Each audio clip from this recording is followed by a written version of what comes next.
Hello my dear viewers, இந்த வீடியோவில் நம்ம எதை பற்றி பார்க்க போகிறோம் அப்படின்னு பார்த்தீங்கன்னா பிரேக்கப். இந்த உலகத்தில் மனுஷனாக பிறந்த எல்லாருக்கும் வாழ்க்கையில் ஒரு முறையாவது பிரேக்கப்ன்றது நடந்திருக்கும். அந்த பிரேக்கப்பை ஈஸியாக கடந்து போகிறவங்க சில பேர் தான். ஆனால் மோஸ்ட் ஆஃப் த பீப்புள்ஸுக்கு பிரேக்கப்ன்றது ஒரு தாங்க முடியாத வலியை கொடுக்கக்கூடிய விஷயமாக தான் இன்னி வரைக்குமே இருக்குது. ஸோ இன்றைக்கி வீடியோவில் உங்களுக்கு நான் ஒரு கதை சொல்ல போகிறேன். அந்த கதை மூலிமா ஒவ்வொரு மனுஷனும் பிரேக்கப்க்கு அப்புறம் எந்த மாதிரியான ஃபீலிங்ஸ், எந்த மாதிரியெல்லாம் பெயின்ஸை கோத்ரூ பண்ணுறாங்க, அதுக்கப்புறமா அவங்களோட லைஃப் எந்த மாதிரியெல்லாம் மாறும் அப்படின்றத பற்றி எளிமையாக சொல்ல போகிறேன். ஸோ உங்களோட வேலை என்ன அப்படின்னு பார்த்தீங்கன்னா, இந்த கதை கேட்டு இருக்கும் போதே இந்த கதையில் வர ஹீரோவாக உங்களை நீங்களே இமேஜின் பண்ணிக்கிட்டு கதையோட முடிவில் அந்த ஹீரோவுக்கும் உங்களுக்கும் இருந்த சிமிலாரிட்டிஸ் என்னென்ன அப்படின்றத கமெண்ட் பண்ண போகிறீங்க. So let's get started.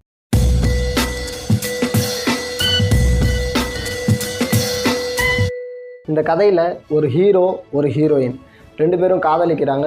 ஹீரோவுக்கு ஹீரோயின் மேலே அளப்பரிய அன்பு, அவளுக்காக என்ன வேணாலையும் செய்யலாம் அப்படின்ற மாதிரியான ஒரு காதல். ஹீரோயினுக்கு பிடிச்ச விஷயம் எதுவாக இருந்தாலும் அவன் பண்ணிவிடுவான். ஹீரோயினுக்கு பிடிக்காத விஷயம் எதுவாக இருந்தாலும் அந்த விஷயம் தனக்கே பிடிச்சிருந்தாலும் அவன் பண்ண மாட்டான். ஹீரோயின் இல்லாமல் தன்னால் வாழ முடியாது, தான் இல்லாமல் அவளால் வாழ முடியாது அப்படின்ற ஒரு நினப்பில் தான் இருக்கான் ஹீரோ. தான் ரெண்டு பேரும் இனிமேல் வாழ்க்கையில் பிரியவே மாட்டோம் அப்படின்னு நினச்சிட்டு இருந்த ஹீரோவுக்கு ஒரு நாள் ஒரு பெரிய அதிர்ச்சி காத்திருக்கு.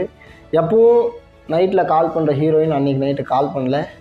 ஏன்னு யோசித்த ஹீரோ, சரி உடம்பு சரியில்லாமல் இருப்பா, அதனால தான் கால் பண்ணல அப்படின்னு சொல்லிட்டு நினச்சிட்டு காலையில் வரைக்கும் வெயிட் பண்ணுறான். காலையில் ஹீரோயின் கிட்டேருந்து கால் வருது.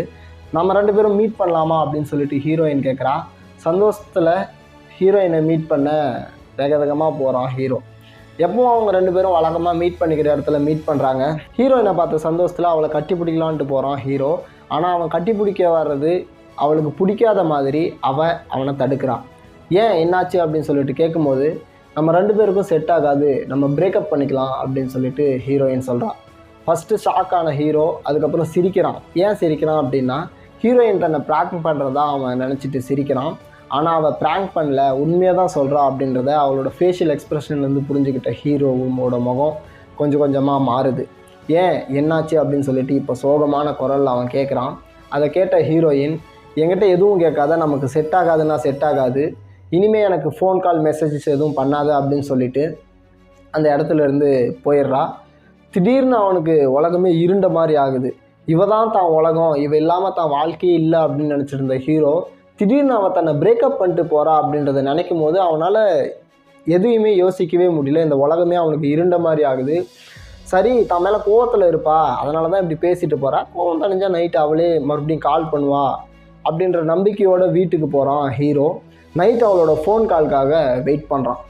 ஆனால் நைட்டு வழக்கமாக ஹீரோயின் ஃபோன் பண்ணுற டைமில் அவகிட்டேருந்து எந்த ஃபோன் காலும் வராதனால கொஞ்சம் கொஞ்சமாக ஹீரோவுக்கு பயம் அதிகமாகுது. அவனோட மனசுக்குள்ளே பதட்டம் அதிகமாகுது. சரி, அவள் தான் கால் பண்ணல, நம்மளே கால் பண்ணி பேசுவோம் அப்படின்னு சொல்லிட்டு ஃபோன் பண்ணுறான் ஒரு பயத்தோடையே. ஃபோன் ரிங் ஆகிட்டே இருக்குது, எடுக்கலை. அவனோட பயம் அதிகமாகுது. மறுபடியும் ஃபோன் ரிங் ஆகிட்டே இருக்குது, எடுக்கலை. அவனோட பயம் அதிகமாகுது. மூணாவது டைம் கால் பண்ணுறான், ஃபோன் ரிங் ஆகிட்டே இருக்குது. அவனோட பயம் இன்னும் அதிகமாகுது. நாலாவது டைம் ஃபோன் பண்ணுறான், ஃபோன் ஒரு டைம் ரிங் ஆகிட்டு பிஸின்னு வருது. அவன் முதுகுத்தண்டில் இடி விழுந்த மாதிரியான ஒரு உணர்வு அவனுக்கு. அப்போ தான் அவனுக்கு புரியுது, ஹீரோயின் தன்னை பிளாக் பண்ணிட்டா, அது மட்டும் இல்லாமல் அவள் தன்னை உண்மையாகவே பிரேக்கப் பண்ணிட்டா அப்படின்றது அவனுக்கு புரியுது. அவன் கண்ணு ரெண்டும் இருண்ட மாதிரி ஆகுது. என்ன பண்ணுறதுன்னு தெரியல. சாப்பிடலான்னு போகிறான், சாப்பிட முடியல. சரி, இதெல்லாம் மறந்து தூங்கலான்ட்டு போகிறான், தூங்கவும் முடியல. கண்ணை முன்னா அவன் முகம் கண்ணு முன்னாடி வந்து போகுது.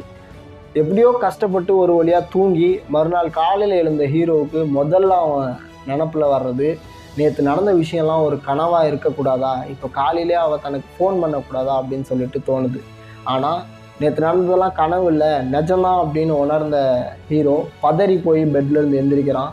இன்றைக்கி போய் எப்படியாவது அவளை மீட் பண்ணி என்ன விஷயமா இருந்தாலும் அதை பேசி, எவ்வளோ பெரிய ப்ராப்ளமாக இருந்தாலும் அதை இன்றைக்கி சால்வ் பண்ணணும் அப்படின்ற ஒரு நம்பிக்கையோட வழக்கமாக அவளை பார்க்குற இடத்துக்கு ஹீரோ போகிறான். அந்த இடத்துல ஹீரோயின் இல்லை.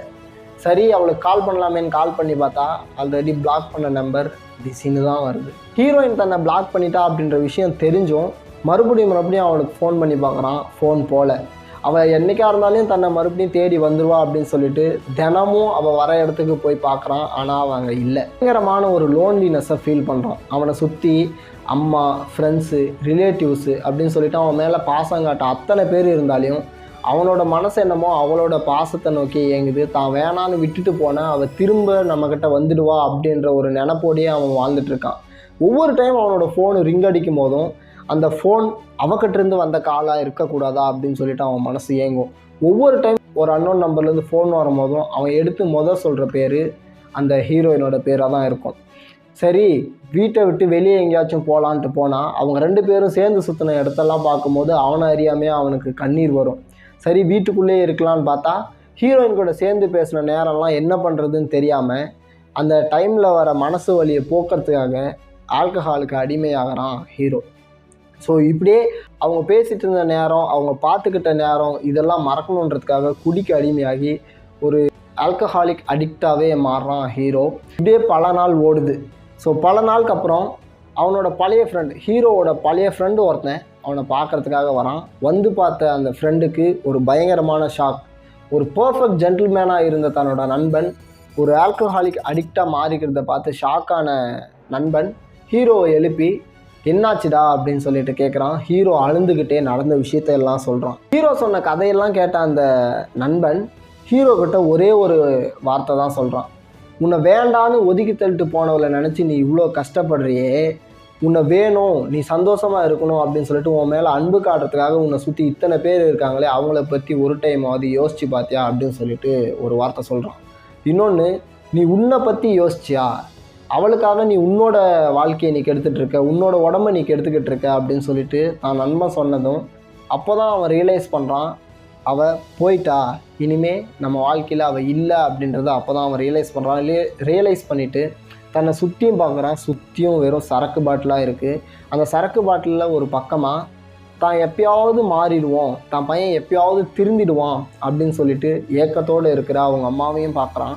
அவங்க அம்மாவை பார்த்ததும் அவனுக்கு அழுக தாரையாக வருது. அவங்க அம்மாவோட காலில் வந்து, அம்மா என்னை மன்னிச்சிடுங்க, என்னை வேண்டான்னு விட்டு போனவங்களுக்காக என்னோடய வாழ்க்கையும் கஷ்டப்படுத்திக்கிட்டு உங்களையும் நான் கஷ்டப்படுத்திட்டு இருக்கேன், இனிமேல் நான் இந்த மாதிரி இருக்க மாட்டேன் அப்படின்னு சொல்லிட்டு அவங்க அம்மாவுக்கு ப்ராமிஸ் பண்ணுறான். ஹீரோயின் சம்மந்தமாக தாங்கிட்ட இருந்த பொருட்கள், கிஃப்ட்ஸு, அவங்க கான்டாக்ட்ஸு, அவங்க கூட பண்ண சேட்ஸு, இது எல்லாத்தையுமே டெலீட் பண்ணுறான். எல்லா பொருட்களையும் போட்டு எரிக்கிறான். ஸோ அத்தோட ஹீரோயினை பற்றின நினப்பு தனக்கு வரவே கூடாது அப்படின்றதுக்கு என்னென்னலாம் பண்ண முடியுமோ எல்லாத்தையும் பண்ண ஸ்டார்ட் பண்ணுறான் ஹீரோ. ரொம்ப நாளாக மீட் பண்ணாமல் இருந்தால் தன்னோட ஃப்ரெண்ட்ஸை எல்லாம் போய் மீட் பண்ணுறான். தன்னோட சொந்தக்காரங்க வீட்டுக்கெல்லாம் போய் வரான். அம்மா கூட நிறைய நேரத்தை ஸ்பெண்ட் பண்ணுறான். இந்த மாதிரி அவன் பண்ண ஸ்டார்ட் பண்ண கொஞ்ச நாள்லேயே அந்த ஹீரோயினோட நினப்பு அவன் மனசுலேருந்து கொஞ்சம் கொஞ்சமாக போக ஆரம்பிக்குது. ஓவர் த டைம் அவளோட நினப்பு அவன் மனசுலேருந்து சுத்தமாக இல்லாமல் போகுது. அவனுக்கு அவளோட ஞாபகம் இருக்குது, ஆனால் அவன் மேலே வச்சுருந்த காதல், அன்பு, அக்கறை, பாசம் இதெல்லாம் எதுவுமே இல்லாமல் போகுது. ஹீரோயின் மேலே இருந்த லவ்வெல்லாம் ஹீரோ இப்போ தான் மேலே காட்ட ஆரம்பிக்கிறான். தன்னை பிடிச்சவங்க மேலே காட்ட ஆரம்பிக்கிறான். ஹீரோயின்காகவே வாழ்ந்து தன்னோட வாழ்க்கையை ரூயின் பண்ணிட்டு இருந்த ஹீரோவாக இப்போ அவன் இல்லை. இப்போ அந்த ஹீரோ தனக்கு பிடிச்சவங்களுக்காகவும் தன்னை பிடிச்சவங்களுக்காகவும் வாழக்கூடிய ஒரு ஹீரோவாக மாறி நிற்கிறான். தன்னை வேண்டான்னு விட்டுட்டு போனவளை எண்ணி அவளுக்காக வருத்தப்பட்டு அதுக்காக குடிக்கு அடிமையாகி ரூயின் பண்ண தன்னோட வாழ்க்கையை மறுபடியும் ஒரு ஸ்டேபிளான ஸ்டேட்டுக்கு கொண்டு வரணும் அப்படின்னு சொல்லிட்டு கடினமாக உழைக்கிறான். வாழ்க்கையில் முன்னேறணும் அப்படின்னு சொல்லிட்டு பயங்கரமாக முயற்சி பண்ணி ஒரு நல்ல ஸ்டேட்டுக்கும் வரான். ஃபைனலாக ஹீரோவை ஏமாற்றிட்டு போனதுக்கப்புறம் காதல் மேலே நம்பிக்கையே இல்லாமல் இனிமேல் யாரையும் காதலிக்க கூடாது அப்படின்னு இருந்த ஹீரோவுக்கு தன்னோட வாழ்க்கையில் புதுசாக தன்னையும் தன்னோட ஃபேமிலியும் ரொம்ப சந்தோஷமாக பார்த்துக்கிற மாதிரியான ஒரு பெண் மறுபடியும் காதலியாக வந்து கிடைக்கிறான். இந்த கதை மூலிமா நம்ம தெரிஞ்சுக்க வேண்டிய விஷயம் என்னென்னா, இந்த கதையில் வர ஹீரோவோட வாழ்க்கை மாதிரி தானே நம்ம ஒவ்வொருத்தரோட வாழ்க்கையும். வாழ்க்கையில் ஏதோ ஒரு வயசில் ஏதோ ஒரு நேரத்தில் யாருமே தெரியாத ஒரு நபர் மேலே நமக்கு காதல் வருது. அவங்க தான் நம்ம உலகம் அப்படின்னு சொல்லிட்டு அவங்க மேலே உயிரே வைக்கிறோம். அவங்க மேலே நம்ம வைக்கிற கண்மூடித்தனமான பாசத்தால் நம்ம சுற்றி நம்ம மேலே அக்கறை காட்டுறவங்க யாரும் நம்ம கண்ணுக்கு தெரியாமல் போகிறாங்க. திடீர்னு ஒரு நாள் அவங்க காணாமல் போகிறப்போ நமக்கு யாருமே இல்லாத மாதிரி தோணும். நம்ம வாழ்க்கையே அவ்வளோதான் அப்படின்ற மாதிரி தோணும். ஆனால் பிரேக்கப்க்கு அப்புறமும் ஒரு வாழ்க்கை இருக்குது அப்படின்ற செய்தியை தான் இந்த கதை மூலிமா நான் உங்களுக்கு சொல்லணும்னு நினச்சேன். அப்புறம் ஹீரோன்னு சொன்னதால் இந்த கதை பசங்களுக்கு மட்டும்தான் சூட் ஆகும் அப்படின்னு மட்டும் நினச்சிடாதீங்க. பொண்ணுங்களுக்கும் அதே தான், பிரேக்கப் அப்புறமும் ஒரு வாழ்க்கை இருக்குன்றதை மறந்துடாதீங்க. அப்புறம் இந்த ஸ்டோரியில் வந்த ஹீரோவுக்கு நடந்த விஷயங்களில் சிமிலராக உங்களுக்கு எத்தனை விஷயங்கள் நடந்துச்சு அப்படின்றத கமெண்ட்டில் சொல்ல மறந்துடாதீங்க. அடுத்த ஒரு வீடியோவில் மீட் பண்ணுவோம். Tata, bye bye.